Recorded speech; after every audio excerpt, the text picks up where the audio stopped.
Seo Ji-hoon was a wealthy, ambitious Korean businessman whose phone rang more than his baby ever cried. His wife, Seo Yujin, was also a businesswoman but nowhere near as busy as her husband. When Yujin became pregnant, the couple was overjoyed. They painted the baby's room pastel pink even before the 3rd month. They bought tiny clothes, toys, blankets, even a rocking crib that squeaked with every touch. Yujin glowed with excitement. A daughter was the one thing that would make their family feel complete. The day Yujin gave birth, Ji-hoon stood by her side, holding her hand with a tired smile, mind drifting to business deals even as he welcomed his baby girl. When they got home, their new baby fell asleep easily, cuddled up in her mother's arms, staring at her beautiful baby girl. "I love you, my darling baby." As Yujin hummed her to sleep, she found herself admiring her daughter's beauty, thanking God for a beautiful gift. Ji-hoon stood by the doorway, adjusting his tie. "Honey, I'd like to step out for a little while. I want to check on something. Don't worry, I'll be back soon, okay?" He leaned down, gave her a quick peck on her forehead, and left. She just stared at him as he was leaving. It felt like hours. Yujin dozed off, baby in her arms, only to jolt awake when she heard the front door. Ji-hoon came in, but in his arms was another baby girl. Yujin's eyes widened. "What's that?" Ji-hoon looked down at the baby, rocking her gently. It's a baby girl. I found her abandoned beside a refuge bin. She looked so innocent, so helpless. I couldn't just leave her there. Yujin, can we keep her? Please? Yujin hesitated, but seeing the tiny face, she melted. They named their biological daughter Seo Seorin, and the found baby, Jian. Seorin and Jian grew up together under the same roof, having some fun time together, but they might as well have been worlds apart. Both were beautiful, lovely, clever, and brilliant little girls, taking their share of confidence and high self-esteem from their parents, but Seorin was also spoiled and proud. She wanted everything she wished for. She was full of herself. In school, Seorin and her friends turned Jian's life into silent misery. They tripped her in the hallways. Seorin and her friends poured drinks in her food while she was eating at lunchtime, mocked her second-hand bag and worn pencil case. One afternoon, Jian sat alone, eating from her food flask. Suddenly, Seorin's shadow fell across her table. Jian looked up, hopeful, but Seorin grabbed her drink and slowly poured it all over her, getting her uniform stained. "Please, Seorin. Leave me alone," Jian whispered. Seorin just smirked as her friends burst into laughter. They pushed her chair away just as she sat, making her crash to the ground. Her tiny head hit the seat corner. Laughter echoed in her ears while she sobbed. At home, Jian found no shelter. When Seorin didn't want to wash dishes, Jian did it. When Seorin didn't want to clean her room, Jian did it. One day, Seorin accused Jian of pushing her on purpose. The girls screamed at each other until Yujin, hearing their shouts from the kitchen while preparing their meal, wondering what was going on between the two girls, came storming in. She caught Jian slapping Seorin. "You bitch! How dare you!" Yujin yanked Jian up by her hair. Jian screamed in pain, but Yujin didn't stop. She dragged her to the storeroom and threw her in. "No food for you tonight. You'll regret this, Jian."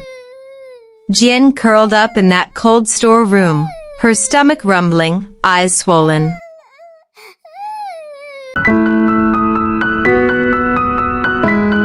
Time passed, but Jian's life never improved. She cooked for everyone in the house every day without complaining, cleaned the sitting room and other places in the house and stayed quiet. When Siren felt bored, she invented wicked games. One morning, during their school hours, at lunchtime, Jian was ready to eat, feeling so hungry. As she took a spoonful, she almost passed out. She looked for her water bottle, couldn't find it. The food was too spicy. Siren had put extra spices into Jian's food earlier before coming to school. Then Jian decided to use her drink to calm her tongue, but she found it in Siren's hand. Hey dummy. Looking for this? Huh? Siren stretched her hand as if to give her, then boom. She splashed it on Jian's face as Jian frozen, unable to breathe, but then she couldn't bear it anymore. She rushed to the restroom, washed her face and speedily drank the water from the tap, now calm. Another day came. It was another part of Siren's wicked games. Eugen went to take her bath, leaving her expensive gold wedding ring on the dresser. Siren slipped into the room, stole the ring, and stuffed it deep inside Jian's school bag. Minutes later, Eugen's scream shook the house. Where is my ring? Eugen screamed in anger and frustration. It was Eugen's precious expensive gold wedding ring that she wouldn't let just anyone admire it so it won't get lost. Jian, Siren. Immediately, Jian and Siren ran in. Eugen glared at both girls. Where is my ring? I put it here before I went to the bathroom. And now I can't find it. Can someone explain what's going on? Eugen said, looking at both girls in the eye. Jian's lips trembled as she caught Eugen's scary eyeballs looking at her. I didn't take it, Mom. Believe me. Siren snapped with so much truth sounding in her voice. She's lying. I saw her sneak in here with the laundry. I wondered why she was acting suspicious. Jian's eyes filled with tears and a bitter throat. No, Mum, that's not true. I didn't do anything. I didn't steal the ring. Please, Siren, don't lie. Eugen's fury exploded. She pulled Jian by the ear into her room. Siren followed, smiling secretly. They entered the room, Eugen yelling, Where? Where is it, Jian? Jian panicked. I don't know. Please believe me. Then she turned to Siren's side. Please stop it, Siren. I can never do a thing like that. But Siren ignored, telling her mother, Mum, you should check her things. Maybe her bag or something. Eugen searched and checked, then found it in Jian's school bag, showed it to them, the ring glinting like a knife in the dim light. No, it's not true. I didn't. Jian screamed and cried, dropping to her knees. But her cries went unheard. She was punished. Days later, Siren did it again, this time with Eugen's important business documents. She tore them to pieces, hid them in Jian's bag, then stood back and watched her mother explode. Jian's punishments got worse. And her schooling stopped altogether. Eugen told her they could no longer afford to pay for her education.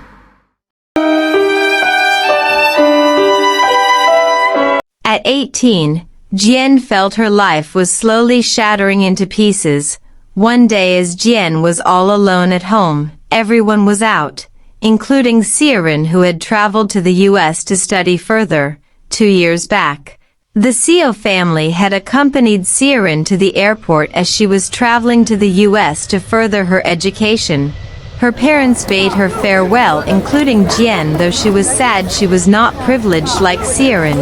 They stayed until the airplane departed, watching and waving at the airplane till they could not see it anymore. Eugen kept bragging to her friends about Siren's bright future.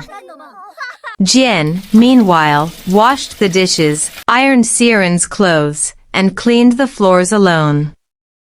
Back to present day, Jian was so deep in thought thinking about her life and how brilliant she was, which she thinks has gone to waste, until she realized someone had been knocking, which brought her back to reality. She opened the door. It was Siren. Have you turned deaf or what? I have been knocking for a while now.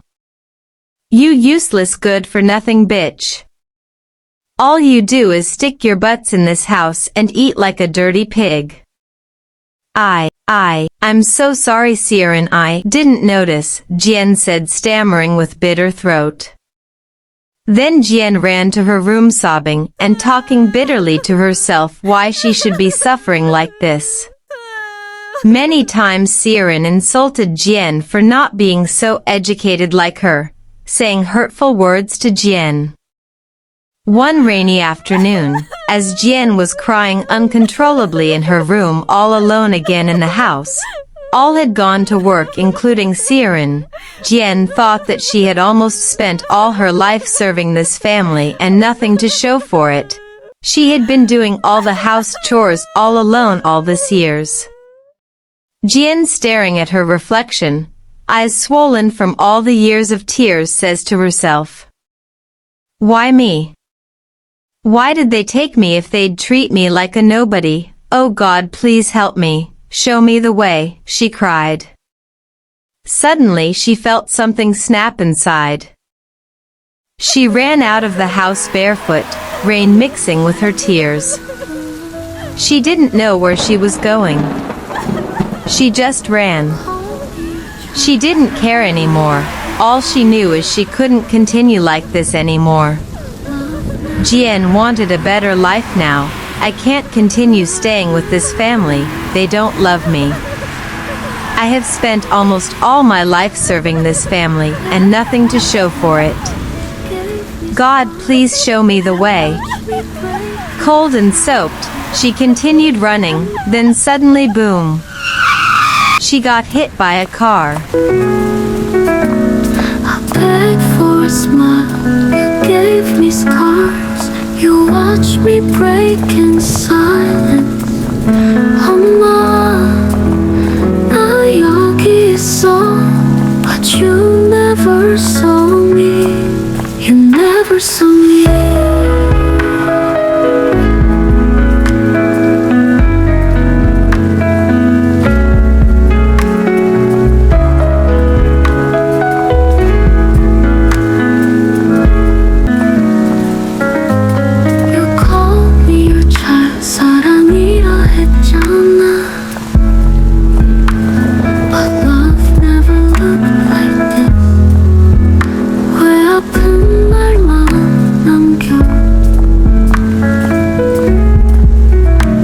Rain still falling heavily, the car stopped immediately. It was the senator's son, Cha Min-jun. He quickly rushed out to see who it was. He carried her gently into his car, feeling sorry, taking her to the hospital. At the hospital, after she was attended to, he watched her, holding her hand as she was unconscious, hoping she would recover quickly. He thought of how her family would be worried. After few hours, Jian woke up feeling slight pains on the head, seeing a guy sitting close to her. "Where am I? My head aches," she asked herself, then he woke up. "Oh, you're awake. I'm so sorry I hit you with my car. I didn't know on time you were crossing. How do you feel now?" he asked her.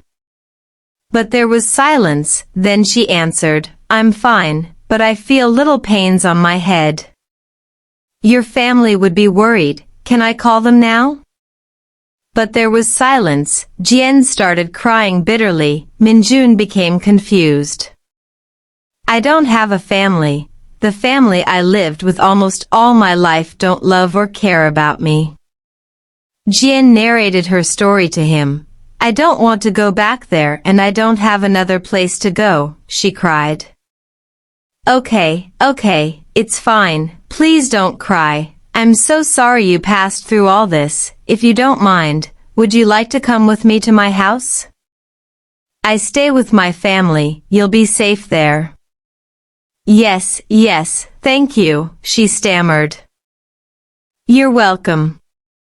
Minjun replied with a soft smile. Minjun asked the doctor few questions, and he was told she could go that night, but she should take her medications and have much rest. On their way to Minjun's house, he asked her some questions. What's your name? He asked. My name is Seo Jian. Nice name, I'm Cha Minjun, he told her. Jian whispered in shock, the senator's son, yes, my father is a senator, he's Senator Cha Hyunwoo. Minjun replied.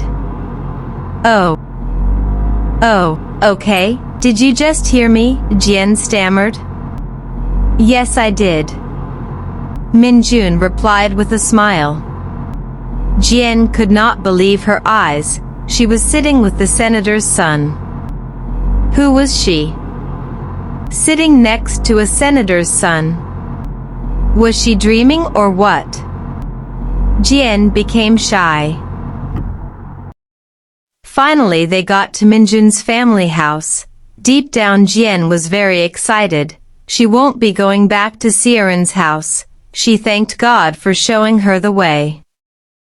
Minjun's mother, who had been very worried about her son who went out since noon and not picking her calls, was impatiently waiting at the house entrance.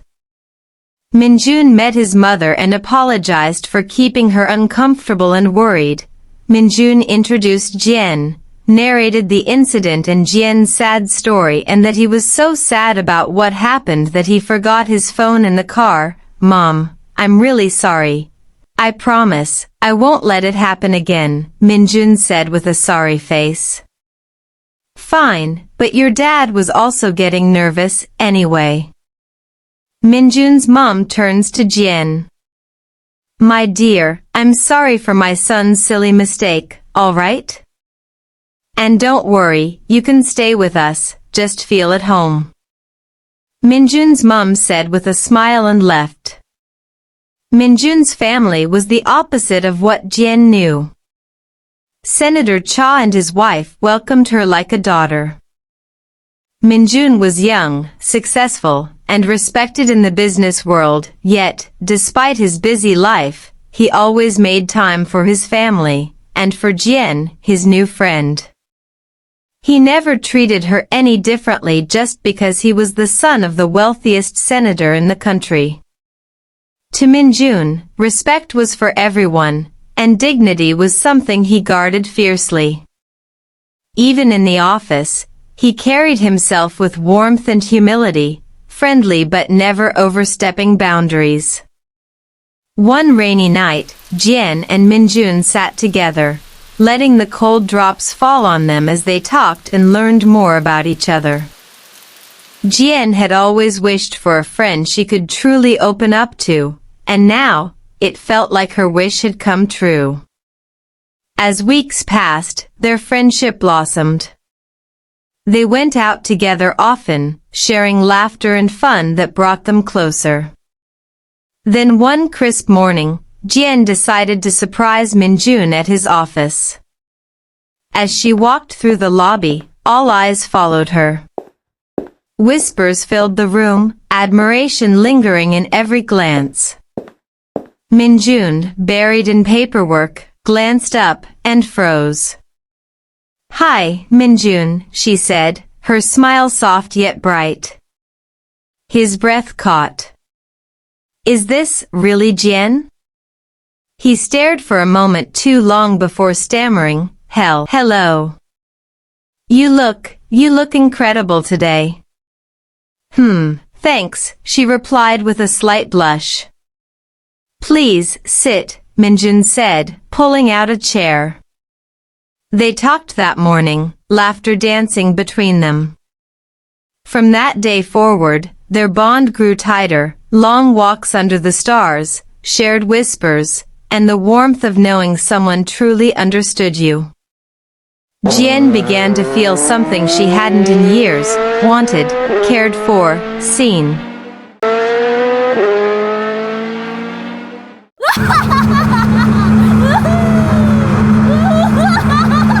Then came a breathtaking night.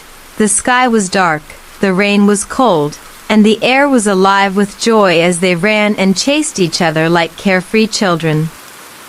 Jian's heart swelled with happiness. She had never experienced moments like this, not even as a little girl. But as they played, Minjun suddenly stopped. He looked deep into her eyes, stepped forward, and wrapped his arms around her waist, pulling her close. Jian froze. Her heart raced, her cheeks burned, and she couldn't meet his gaze. What has gotten into him? She thought. Slowly, she pulled herself free from his hold and ran off, leaving Minjun standing there, shocked at his own actions. He couldn't believe what he had just done, but deep down, he knew the truth. Minjun had fallen in love with Jen. The following days were restless. He couldn't focus on work. His mind kept replaying that moment in the rain. He wanted to tell her how he felt, but fear and uncertainty held him back. Jen, meanwhile, avoided him completely. She couldn't look him in the eye, still hurt and confused by what had happened. One evening, unable to bear it any longer, Minjun walked straight to her room after work. He knocked softly at first. "Go away, Minjun. I don't want to talk to you." Her voice trembled from inside. "How could you do that to me? I thought we were just friends." His voice cracked. "Please. Jian, I'm sorry. I've fallen in love with you. Not just anyone, you. My friend, my heart. I love you with everything I am. Please forgive me for that night. Please, just give me a chance." Her reply came sharp and pained. "Go, Minjun. I don't want to see you, talk to you, or hear you. Just leave me alone." The weight of her words crushed him. Minjun stepped back, his throat tight, and returned to his room. There, alone in the quiet, the pain spilled out of him. He buried his face in his hands and wept, not just for her rejection, but for the ache of knowing the woman he loved might never be his. A few days later, Minjun opened up to his elder sister, Yuna, about his feelings for Jian. "Oh my! Really? My little brother is in love," Yuna teased playfully. "Come on, stop joking. I'm serious, Nuna. I really love her. She's the woman I want to spend my life with. Please, help me talk to her." "All right, fine. Don't worry, I'll do it for my little brother. Trust me," Yuna assured with a warm smile. "Thanks, big sis," Minjun replied, his face bright with relief. Back at Jehun's house, life went on as though Jian had never existed. Yujin and her husband showed no concern over her disappearance, while Sierin felt no urge to look for her, secretly glad she was gone. They had even hired a maid to take over Jian's chores. At Senator Cha's residence, however, the senator himself had noticed something remarkable about Jian, her kindness, her humility, and the quiet brilliance within her. True to her word, Yuna went to speak with Jian. Sitting gently beside her, she said, "Jiana, my brother, Minjun, he made a mistake that night. He hurt you, and for that, he hasn't forgiven himself, not even for a second."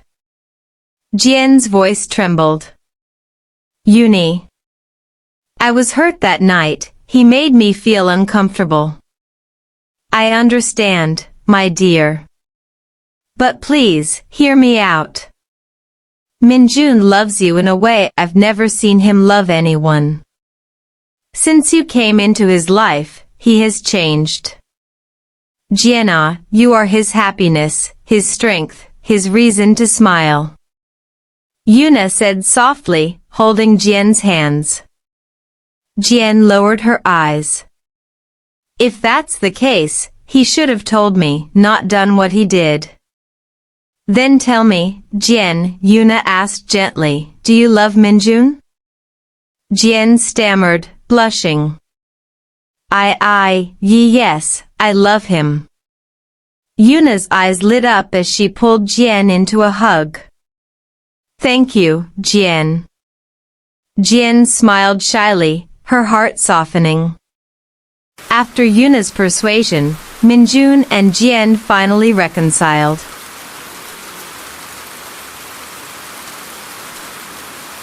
They confessed their love for each other openly, their hearts lighter than ever. Happiness returned to them as they resumed their outings, this time, laughing and teasing each other at a fun park, ice creams in hand, their love shining brighter with every step they took together. At home, they had some much fun, dancing.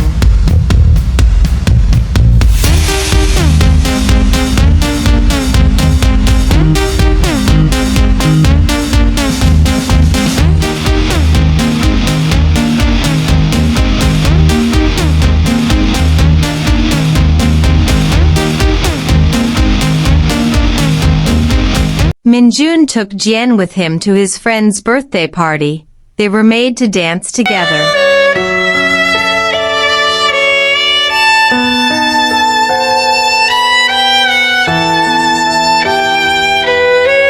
When Jien turned 20, Senator Cha made her the CEO of 2 of his companies, not caring that she didn't finish school. Minjun and Jien had now fallen much more in love with each other.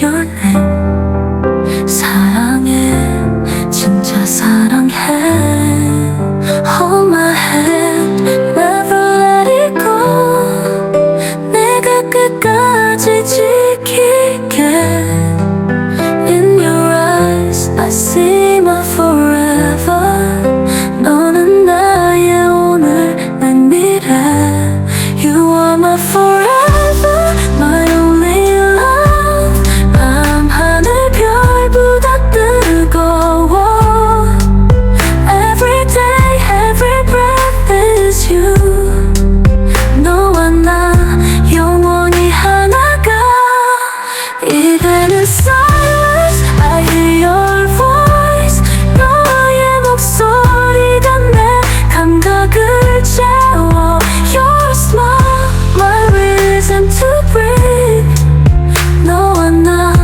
영원히 하나가 Stay with me through the dark and light 어둠 속에도 비춰줄게 In your arms I'm home 너희가 내 집이야 You are my forever my only love 밤하늘 별보다 뜨거워 Every day every breath is you 너와 나 영원히 하나가 Even if time takes everything away 시간이 다가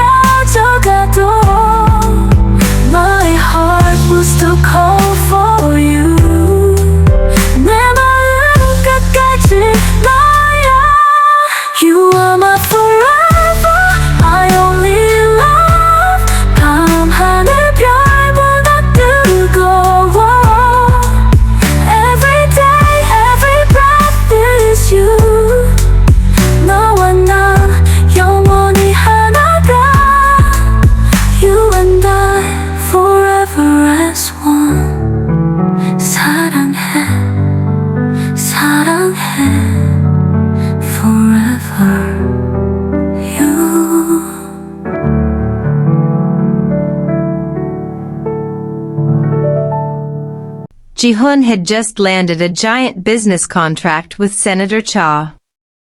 Ji-hun and his family were already celebrating the new contract, the biggest and most rewarding deal of his life. It was a moment of pure joy, one that meant everything to him. Even before the contract was finalized, Ji-hun was already planning how to spend the commission he would earn. Senator Cha Hyun-woo and Mr. Ji-hun had a meeting and agreed Ji-hun would receive $50 billion for the business contract only if he's able to perfectly perform his job. The senator sends Mr. Ji-hun to his other company to meet with the CEO and complete his business contract qualification because he was having a senator's board meeting. Ji-hun arrived at the company for his contract qualification. He strutted into the CEO's office, but when he saw Jian behind the desk, his jaw fell open. Jian, what are you doing here? In the CEO's office? Jian was not too surprised. His name had already been mentioned to her, but she was just in disbelief that it might be Mr. Seo Ji-hun, the one she lived with. Jian leaned back, calm and cold. You know, Mr. Seo Ji-hun, I should be asking you that. I'm the CEO here. Ji-hun felt like his ears were deceiving him. Then his voice cracked. You are the CEO here? You are the one to complete my contract qualification? Jian's eyes narrowed. Of course, but now, that can't happen anymore because you don't deserve it. Ji-hun dropped to his knees. Please. I've dreamed of this deal my whole life. Don't do this. Jian picked up the phone. Senator Cha? Yes, cancel it. He's not qualified. Ji-hun screamed. Please. Jian. I'm your father, your real father. You can't do this to me. Jian's chest felt like it cracked open. What? Jian, hurt, drove Ji-hun out of her office. She cried bitterly.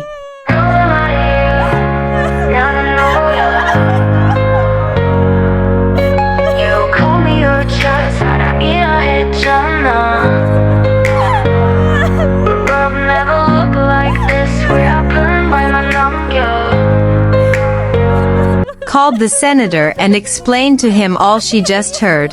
You watch me break in silence. 나 여기 있어, but you never saw me. You never saw me.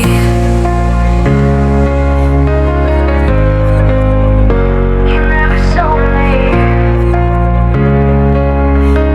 Senator Cha ordered a driver to go pick Jian from the company and take her home, because he felt she couldn't control emotions anymore. Meanwhile, Ji-hun got home, speechless, wondering if he was dreaming or it was reality. Yoojin asked him questions, but there was silence. Senator Cha Hyun-woo stormed Mr. Ji-hun's house in his expensive minivan unexpected along with security officers and his family including Jian.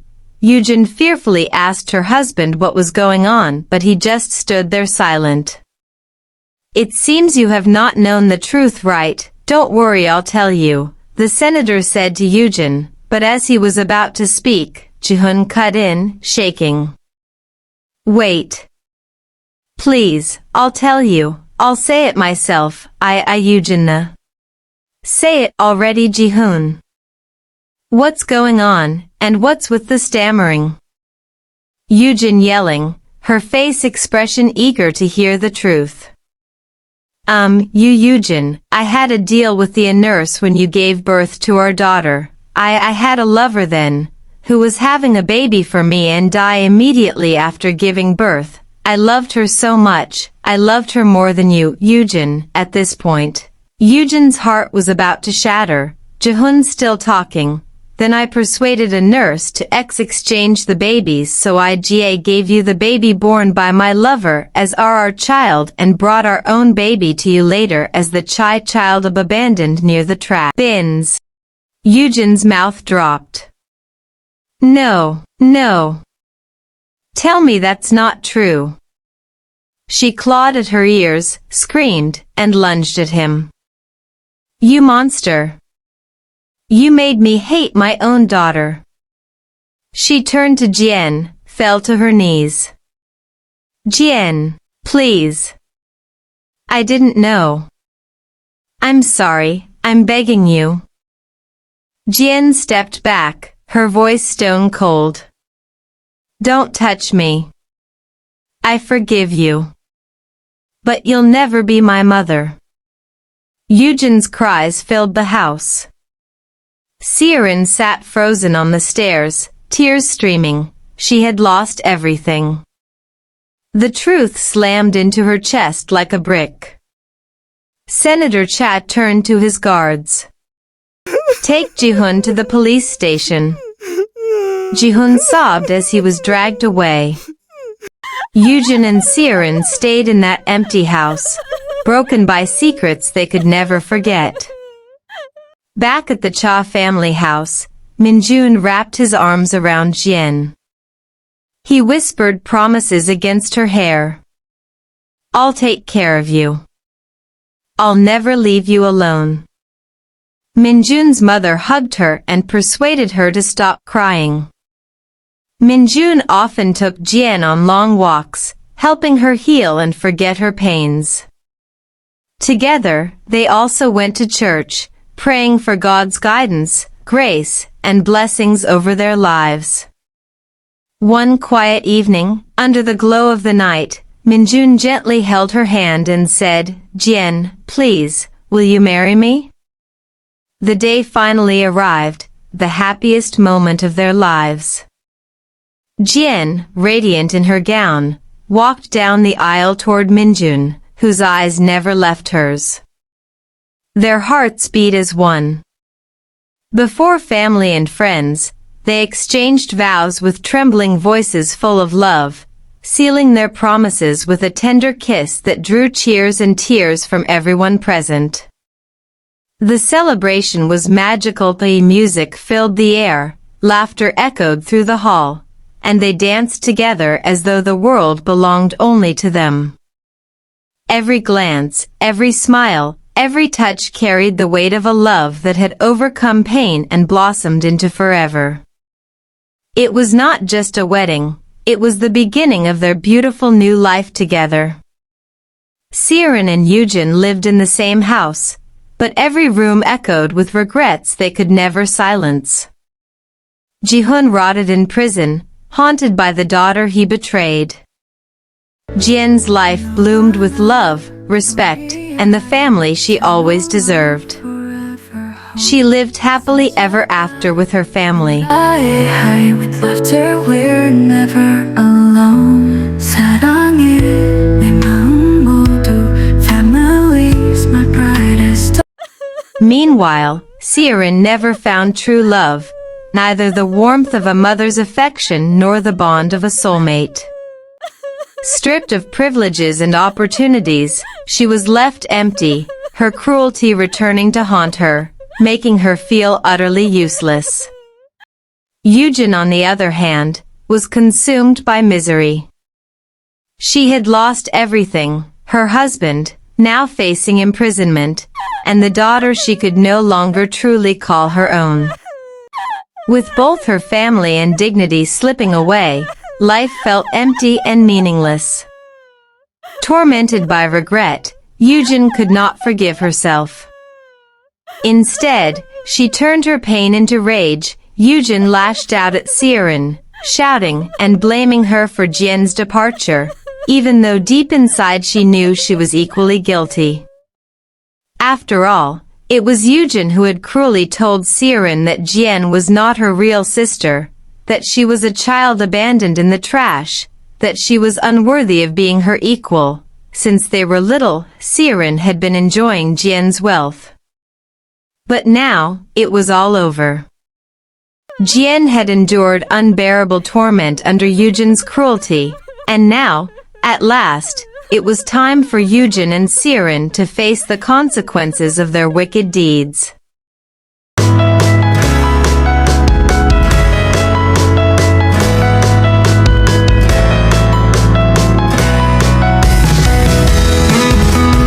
Moral lessons from Jian's story. Even in tragedy and heartbreak, faith and hope will always lead you to a brighter tomorrow. What is meant for you will always find its way, no matter how much others try to stop it. Thanks for watching. If this story touched your heart, please like, share, and subscribe. Your support means so much to us. Join us again for more inspiring and emotional stories.